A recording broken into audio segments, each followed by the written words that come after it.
दोस्तों, shark tank India का season 3 आ चुका है। इससे आप ये समझ सकते हैं कि ये सोनी टीवी का कितना पॉपुलर शो है। साथ ही इस शो के सीजन 1 और सीजन 2 को मिलाकर लगभग 2 लाख स्टार्टअप ने यहाँ पर आने के लिए अप्लाई किया था, जिसमें से लगभग 320 स्टार्टअप ही शो पर आने के लिए पिच हुए थे और उनमें से लगभग 180 स्टार्टअप के साथ शार्क्स की डील हुई थी। पर क्या जो शो में दिखाई देता है रियल में वैसा ही इन कंपनीज के साथ होता है? क्या इन सब कंपनीज को फंडिंग मिला या फिर ये सब एक दिखावा है? एक फर्म के रिपोर्ट के अनुसार सीजन 1 में हुई टोटल डील में से लगभग 40% बिजनेसेस में ही शार्क ने इन्वेस्ट किया था। ऐसे ही सीजन 2 के बारे में भी सुनने को मिलता है। फिर सबसे जरूरी बात ये है कि शार्क टैंक से फंडिंग्स पाने वाली ये कंपनीज आज के टाइम कैसे परफॉर्म कर रही हैं, सब कुछ जानेंगे आज के इस वीडियो में, तो वीडियो के अंत तक हमारे साथ जरूर बने रहें।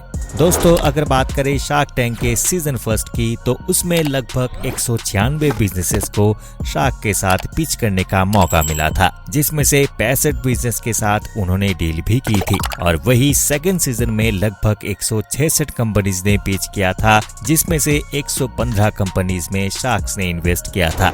तो दोस्तों, आइए आज हम शार्क टैंक की रियलिटी को समझने के लिए कुछ ब्रांड्स के बारे में चर्चा करते हैं जिसमें उन्होंने इन्वेस्ट किया था। तो हमारी लिस्ट में 10वें नंबर पर है फार्मालामा, जिसे अचिंत्य, अर्जुन और दीपेश ने मिलकर 2020 में शुरू किया था। इनके आइडिया में दवाइयों को फार्मालामा के मेडिसिन टैग के साथ बदल दिया जाता था। इस टैग में मेडिसिन की इंफॉर्मेशन और टाइम लिखा होता था कि कब किस दवाई को लेना है, ताकि सभी को दवाई लेने में आसानी हो, जिसमें सभी शार्क्स ने इन्वेस्ट भी किया था। फिर मार्च 2023 में केमिस्ट एसोसिएशन ने फार्मालामा को नोटिस दिया था कि बिना कंपनी के टैग दवाइयों को बेचना इलीगल है। जिसके बाद इस कंपनी के साथ क्या हुआ अभी तक पता नहीं चला है। हमारी लिस्ट में 9वें नंबर पर है स्किपी आइस पॉप्स। दोस्तों, आइसक्रीम तो आपने बचपन में जरूर खाया ही होगा। 2020 में रवि काबरा और Anuja Kabra Skippi ice pops नाम का एक कंपनी शुरू किया था। इन्होंने बिना किसी आर्टिफिशियल फ्लेवर और स्वीटनर्स के आइस पॉप्स बनाना शुरू किया, जिसके बाद शार्क टैंक के जजेस ने इसमें फंडिंग भी की और फिर इस एपिसोड के जस्ट 5 महीने बाद ही कंपनी के मंथली सेल्स लगभग 40 गुना इंक्रीमेंट हुआ था और साथ ही इसे सीजन 1 के सबसे सक्सेसफुल बिजनेस में भी कहा गया है। नंबर 8 पर है स्निच।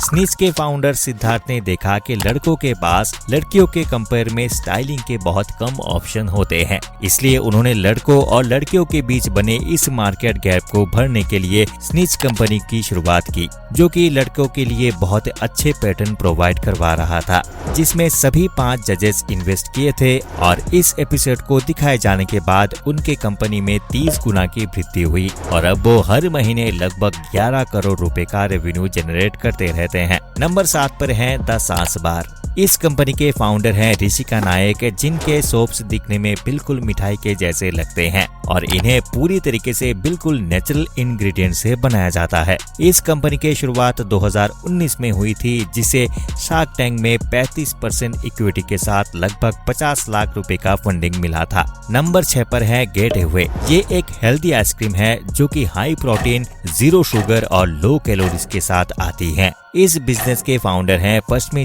शाह और जिमी शाह, जिसे 2008 में मुंबई के अंदर लॉन्च किया गया था, जहां शो में पहुंचने से पहले इनकी मंथली सेल्स 20 लाख रुपए थी। वही इस शो के आने के बाद इनका रेवेन्यू बढ़कर लगभग 80 लाख से 1 करोड़ तक पहुंच गया था। नंबर 5 पे है फ्लैट हेड्स।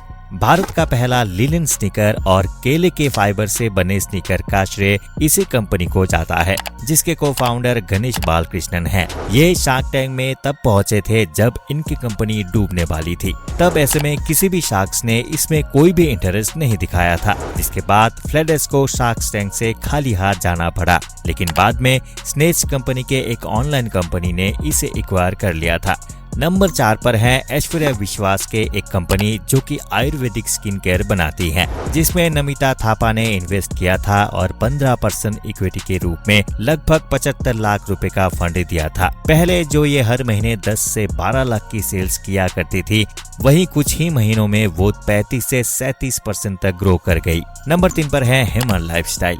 इस ब्रांड को देखते ही अमन गुप्ता के होश उड़ गए थे, क्योंकि ये कंपनी उन्हीं की कंपटीटर निकली। इसको देखते ही अमन गुप्ता ने 1 करोड़ रुपए में एंटायर कंपनी को एक्वायर करने का ऑफर दिया था, जिससे कि वो अपने कंपटीटर को ही खत्म कर पाए। लेकिन को फाउंडर रोहित नंदवानी ने अमन गुप्ता को 1 करोड़ रुपए में 40% की इक्विटी देने का फैसला किया। नंबर 2 पर है रिवैम्प मोटो, जो कि इलेक्ट्रिक व्हीकल बनाती है, जिसे 2020 में जयेश, पुष्कर और राज तीनों ने मिलकर शुरू किया था। इस टाइम पर उनके पास ऑलरेडी 50,000 व्हीकल के ऑर्डर थे। इसकी फंडिंग के लिए फाउंडर्स ने 1% इक्विटी के बदले 1 करोड़ रुपए की मांग की थी, जिसमें इन्वेस्ट करने के लिए अश्नीर ग्रोवर और अनुपम मित्तल के बीच झगड़े भी हो गए थे। अब आते हैं हमारे लिस्ट के नंबर 1 कंपनी, जो है बियॉन्ड स्नैक, जो कि केरल के ही एक कंपनी है और वहीं वो ऑथेंटिक बनाना चिप्स बनाती है। इस कंपनी को 2017 में शुरू किया गया था। जब उन्होंने अपने इस आइडिया को शार्क के सामने प्रेजेंट किया तो उन्हें ये आइडिया बहुत पसंद आया, जिसके बाद शार्क्स ने इस कंपनी में 2.5% की इक्विटी के साथ 50 लाख का इन्वेस्ट भी किया था। तो दोस्तों, इस तरह शार्क टैंक में आने के बाद अधिकतर बिजनेस ने ग्रो ही किया है, लेकिन कुछ गायब भी हो गए हैं। ये हमारे देखने के ऊपर है कि हम इसे एक सक्सेसफुल शो माने या फिर एक तमाशा। आपका क्या राय है शार्क टैंक के बारे में, हमें कमेंट करके जरूर साझा करें। अगर ये वीडियो आपको पसंद आया है तो वीडियो को लाइक कीजिएगा, सबके साथ इस वीडियो को शेयर कीजिएगा और चलते चलते हमारे चैनल को सब्सक्राइब करना ना भूलिएगा। अंत तक बने रहने के लिए आपका बहुत बहुत धन्यवाद। मिलते हैं अगले वीडियो में।